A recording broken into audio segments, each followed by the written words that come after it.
I've just always had something in me that believed that property was the way to go.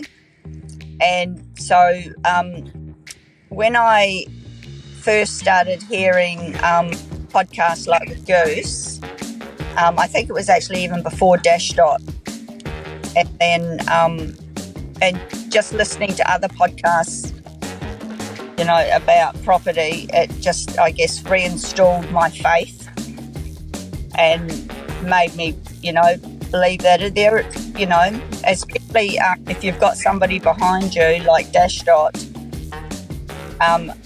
doing all the research and everything that you guys do, you can't go wrong because you've got so much that you research and make sure everything's 100%.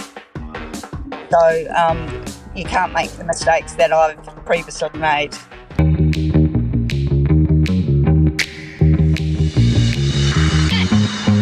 Hello and welcome. You're listening to Dashdot Insider, the auditory epicenter for passionate property investors seeking a life of freedom, choice, and abundance. I'm your host, Ali Rolliston, and joining me today is not one but two super very special guests, Lisa and Indy. Why super very special? Well, today we have a mother-daughter duo taking life and their financial future into their own hands. And for anyone that knows anything about my investment journey, this one is super special and close to my heart. So thank you once again for joining me, Lisa and Indy. Pleasure. Thank you. Let's kick it off. I want to start at the very, very beginning of all of this for you. So where did it start? You know, why property? Did you kind of just wake up one morning and think, I want to be a property investor. Property is the way to go.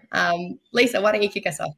Okay, well, I've always wanted to do property. I've always never understood anybody want their own home.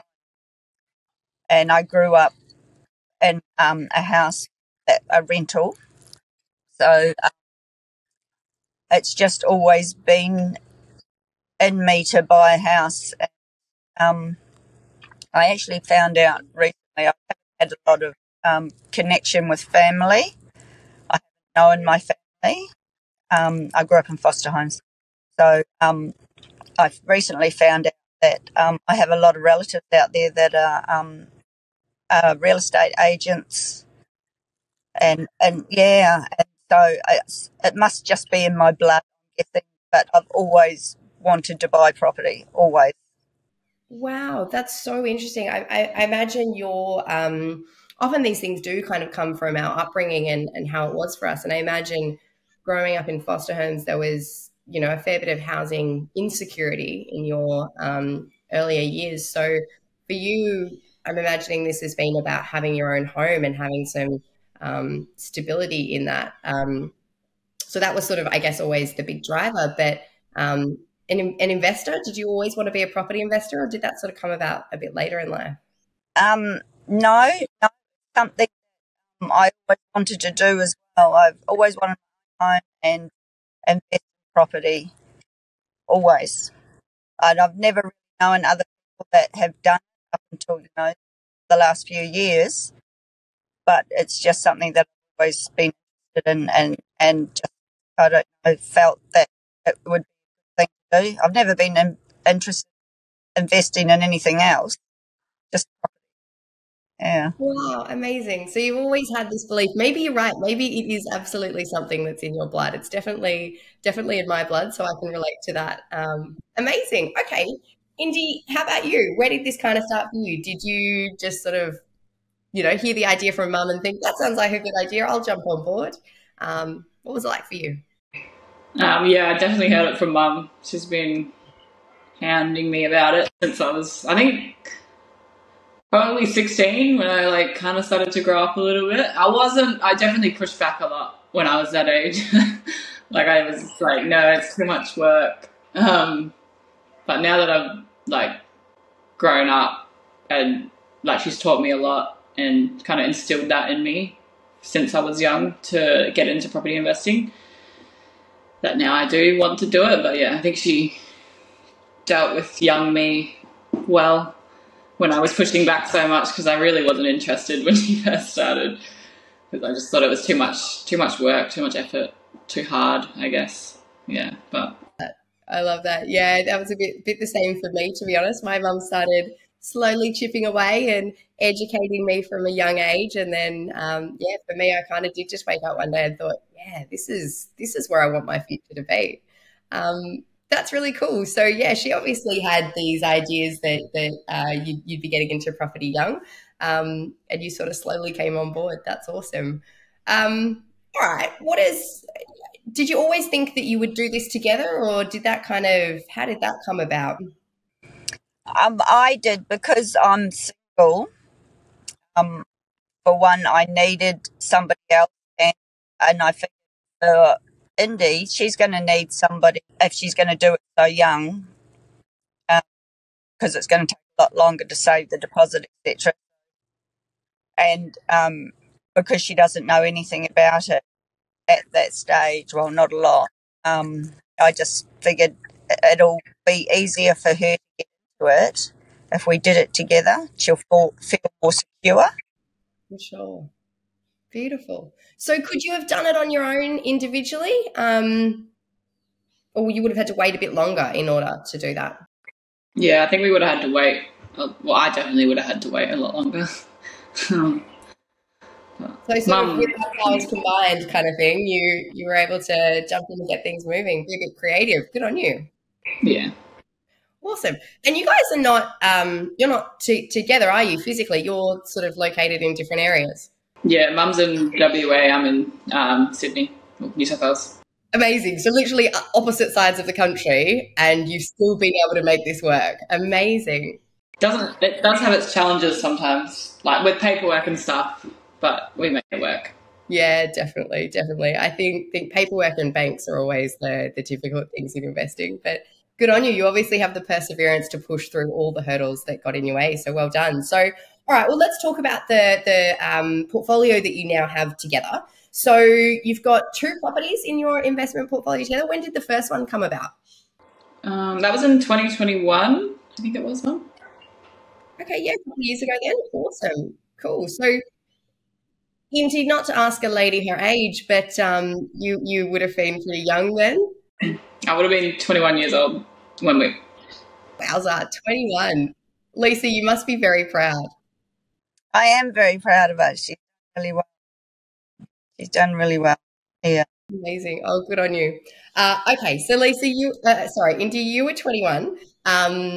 Lisa, you were sort of driving this moving forward. You got property number 1. You've had it now for about 2.5 years, and how's that one doing? It's doing really well. So yeah, we've used the equity from that one to buy the next. Awesome. Amazing. Okay, so being really strategic about the first property that you bought has effectively enabled you to buy another property, and now you have 2. Yes. Amazing. Cool. Okay, cool. So was that always kind of the plan? Did you think you were going to be able to buy 2, or is it just the great growth? I think it's about 45% that you've had in that first property in just a couple of years, which is just phenomenal. Is it that sort of led you into buying a second property, or did you ever think that was going to be possible going for 2? Well, we were hoping. That was like the plan. So that's all worked out how we were hoping it would. Yeah. Amazing, isn't it? 2.5 years ago when you started this, you're thinking, okay, we're hoping for 2. Hopefully number 1's going to do really well, and that will traject us into the second one. And that's eventuated. So, yeah, well done. Like I said, you've got over those few hurdles. Awesome. Okay, so first property, that's done really well. You've now secured your second property, and you're well on your way to building out even a bigger portfolio together. But it wasn't necessarily always like that, was it, Lisa? You did mention that you've always loved property and always been really interested. And we've talked a bit about it being in the blood. I think there's definitely some accuracy there. But you actually did have an investment property before you started with Dashdot, before you started doing this with Indy. Can you tell me a little bit about that and that experience for you? Well, it wasn't a good experience. I brought off plan unit that a couple that I met at a property seminar, they were buying one and said that it was really good.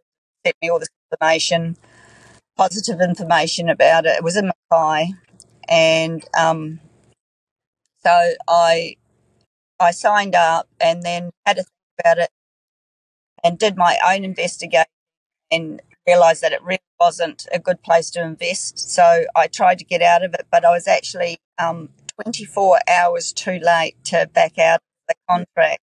Oh, Lisa, oh, you poor thing. I had to buy it. So that was nearly 10 years ago that I bought that. It's now worth about 100 grand less than what I paid for it. Oh, Lisa, that's awful. Oh, that's every property investors or aspiring property investors' worst nightmare. That's awful. It's not often that I hear results like that, to be honest. But that's really hard. That's one of the hardest I've heard. Yeah. So so not good. So I've got it on the market, that one. Okay, yeah. Been on the market for over a year. Oh, Lisa, wow. That's Yeah. cool. Yeah, it's hard, isn't it? Look, to be honest, I've been doing this 15 years myself, and I haven't gotten through without any little mistakes. But sometimes it is the mistakes that actually make you bigger and better and make you stronger. And I really do admire you for having such an experience like that and getting up, dusting yourself on, getting back into it, and still believing in property. And effectively, we've now had this great outcome, which I'm thrilled for you. How do you feel that sort of experience? I mean, you've now done literally both sides of the coin, haven't you? You've had almost the worst case scenario and then the best case scenario. Your last 2.5 years as a property investor has been exceptionally different to your first 10 years. How do you feel about those different things? I had a investment property, 20 odd years ago with my ex. We bought a property, and we ended up selling it after like 8 months to upgrade our home, and so we made 100 grand on it, which was a fair bit of money, like 18, 20 years ago. Amazing. Yeah, absolutely. And did you say you only held that for 18 months? Okay. Wow. That's I mean, firstly, that's an incredible result for back then. And that's also an incredible result in such a short time. That would have really helped you get into do the renovations you said on your own home. Amazing. So you really had both experiences in property. That's quite incredible. Is there anything that you think that sort of particularly helped you to dust yourself back off? I mean, you mentioned at the beginning that you've always believed in property and you obviously have seen it do well. So would that be the catalyst that made you go, no, if I'm strategic about this and I go about it again, I know that I can get it right? Yes. Well, I've just always had something in me that believed that property was the way to go. And so when I first started hearing podcasts like with Goose, I think it was actually even before Dashdot, and then and just listening to other podcasts, about property, it just, I guess, reinstalled my faith and made me, believe that there, especially if you've got somebody behind you like Dashdot, doing all the research and everything that you guys do, you can't go wrong because you've got so much that you research and make sure everything's 100%. So you can't make the mistakes that I've previously made. Yeah. Oh, I love that, Lisa. At the end of the day, we can only do so much though, can't we? You really have to have the mindset and the ability and the bravery to step forward. So I take my hat off to you. I really do.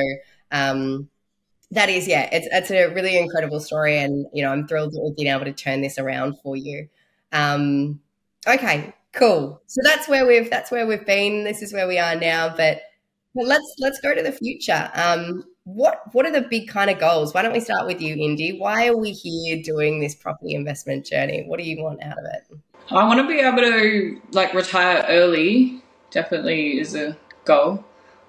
I just want to like set myself up so I can have a financially free future. Like, can do travel if I want to. Like, I just don't want to have the restraint of not having the money and not having the free time if I am still working. So I can rely on my investment properties to like sustain themselves, and then but also sustain me as my pay kind of thing.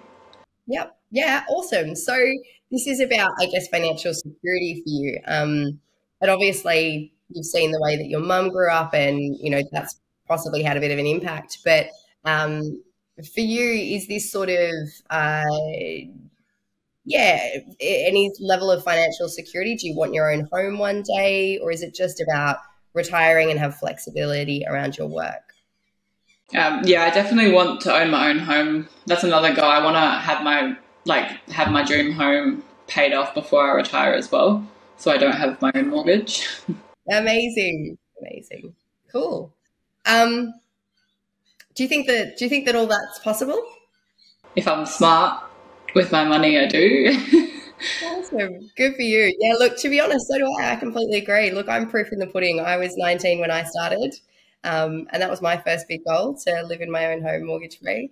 And I've gotten there, so I'm not quite retiring yet, but good for you. Yeah, absolutely. It is absolutely possible. And I think you're very right. It's about being strategic and smart about it, what you do. You obviously work quite hard in what you do at the moment. So I guess you're just at the stage where you want to use that hard work, right? And be strategic about what you're doing, and make sure, you know, your hard work isn't just going to waste. Yeah, definitely. Awesome. Cool. All right, Lisa, you're obviously at a very different stage of your life. Would you say you have a different goal from all of this, or are you somewhat similar? What's in this for you, apart from, you know, planting a seed and educating a very clever young lady? I want to be able to own my own home when I retire. So I want to, look, right now I don't own a home. So I want to buy my own home and have it paid off when I retire. I don't have a great deal of super, so I don't want to be living in poverty, so to speak, when I retire. You know, I would like to have a property, if we can buy more property, which we will, and then be able to maybe sell one of them so that I can pay off my mortgage, so I don't have a mortgage when I do retire. Amazing. Cool. So it's still, for you, this is really about housing security in that own home, which I can completely understand and relate to. I think that's a really interesting point that you made, Lisa, about your superannuation. I think there's probably a lot of women around your age with very little in superannuation, and staring down, you know, a future that they didn't quite plan for, or, you know, things have happened in life. And certainly in what we're able to do. When my mum went for her first loan, the bank said no, she was not legally allowed to, because she wasn't married. So a lot has changed in this space for women. So good on you. But obviously different stage of life that you both have, but in some ways very similar goals. Yeah, I guess this for you, Lisa, is about it being a bit more comfortable in your retirement and having that sense of security. Yeah, so effectively you're rent vesting, which, you know, a lot of people think is a strategy for young people to get into property. It can be very true at any age, really. So good on you. Very interesting strategy. Okay, so you mentioned, Lisa, that you plan to keep building your portfolio. Indy, are you on the same page? Is this going to be something that continues to grow for you both? You're planning on buying more property together? Yes, definitely. I'm almost ready to buy another one. You're almost ready. Wow. So you've done 2 in 2.5 years, and you're almost ready to go for property number 3. Is that right? Yeah. Incredible. Most investors don't ever get to that stage. So well done. Good on you. You, like I said, there's only so much that we can do. You really need to have the strength and the bravery to go for it yourself. So well done. All right, cool. So the world's your oyster. That's sort of what I'm hearing. Interesting. So one of the things that I see that often holds people back in this investment journey and stops them from sort of going ahead is fear. And the fear of investing, especially, Lisa, with everything that you've come through and into, different life experiences. But it's still a big, scary thing to do at the age of 21, hand over every dollar that you've ever saved and now all of a sudden own a house. How would you say that you've sort of tackled that fear differently? I mean, each of you. Indy, why don't we start with you? I was definitely very hesitant when we bought our first one because I was scared. Like, I did lots of research. I don't think on the right things I was researching things like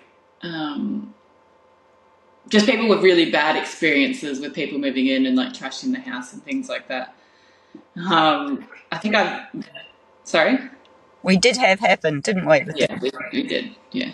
But it was okay. But I think I started researching the right things and then talking to Mum about like what if things like I was always at the worst case scenario basically, so I was very, very fearful of just like losing my entire life savings to something that's only happens 1% of the time. So I just had to like kind of think about it logically, and I did have a lot of trust in Dashdot to find the right property so we wouldn't be kind of going down that path. But yeah, by the time we bought it, I was still scared, but I was just trying to trust the process, I guess. How do you feel now? Are you still scared, or do you feel that you have an abundance of confidence? About 80% confidence, but the tenants that we currently have in our first property, they're not great. We're still kind of hashing that out at the moment. So, but yeah, I'm feeling much better. Yeah, awesome. And look, to be honest, 80% confidence, that's a huge increase from where you started, right? You probably started maybe at about 20. Yeah, I remember that feeling very well. I was the same. And tonight, can I tell you, I think there's always a little bit of fear in property and in investing. I've been doing this 15 years and I still get a little bit of tingles every time I'm going to sign a contract. So good on you. Sounds like you kind of tackled the fear with logic and with a good amount of curiosity, because if you were going down the research path that wasn't necessarily, was an abundance of negativity and worst case scenario, having the capacity to come and be a bit more open-minded and be curious and educate yourselves in different areas.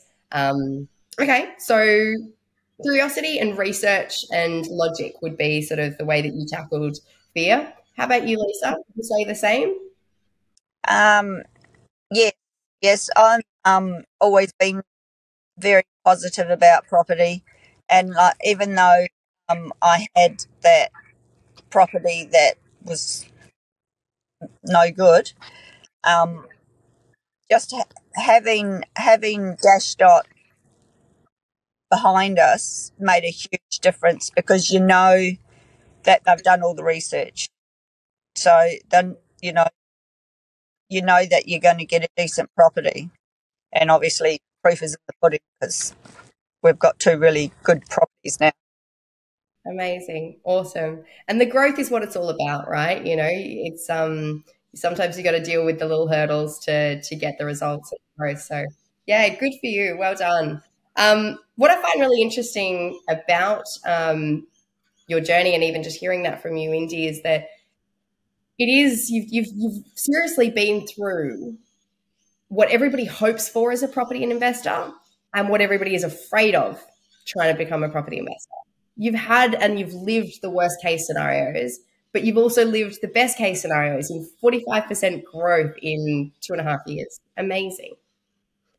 What would you guys say? Do you have any advice for anybody who's out there, having lived both sides of the coins, that's sort of stuck in that fear or analysis paralysis, or they're sort of sitting on the sidelines? They want to get in, but the fear of the worst case scenario is just too big, and the excitement of the growth isn't quite leveled out. What would you guys say? Who wants to start? Indy, why don't we go with you? You've got a big smile on your face. Just to go for it, because the earlier you get in, the better. House price, like everything's rising, so I think the earlier the better. And things are gonna go wrong with everything in life. I guess nothing's ever gonna be perfect, but like you have steps in place to, I guess, cover any mistakes that do come up. And like we've lived through some of the worst things that can happen, but we've always been able to work it out. So yes, it's scary, but once it's over, and then you can just move on to the next. And I just think the earlier the better. Amazing. Good for you. Yeah, well done. How about you, Lisa? What advice would you give to yourself, I don't know, 2.5 years ago when you were on the fence about to jump back in the water? Just do it. Just go for it, because, there are, especially the market the way it is at the moment, the chances of buying a property that's going to go backwards are extremely slim right now. And especially if you've got, as I say, a company behind you, then you've just about pretty much guaranteed that you're not going to fail. And, there's no point in just wishing. You're never ever going to get anywhere if you're just thinking about it. You've got to actually take that first step, make the phone call, whatever the first step is for anybody out there. But just do it, because you don't want to spend the rest of your life thinking what if. You need to just do it. Yeah, I love that. Action, right? Yeah, that's right. Yeah. Awesome. Well, thank you both. Look, I've absolutely loved talking to you both today. Like I said at the beginning, it was my mother that got me into property investing at 19, and I sit here now 35 and live a very different life than I would have had if I hadn't actually jumped in. So I think you're right. I think action is what gets us to where we want to be, and sometimes it is that fear that can take over. So handling that with logic and curiosity, that's what I've learned from both of you today. What I really love about your journey is that you are both at very different stages of your life and quite literally opposite sides of the country. And you have fought against all the hurdles that got in your way to create action and to create change in your life. And I'm really excited about the future for you both. I can't wait to continue to watch this grow and watch you both end up where you really want to be. I'm sure there is someone that is very young and scared about getting into investing. And I'm sure there's someone that is at the latter stage of their working career and looking down the barrel of a small amount of superannuation, like you, Lisa, that's wondering whether they should take action and jump in. So once again, thank you so much for joining me today. It's been an absolute pleasure, and I'm sure you're helping everyone out there. So thank you. Thank you.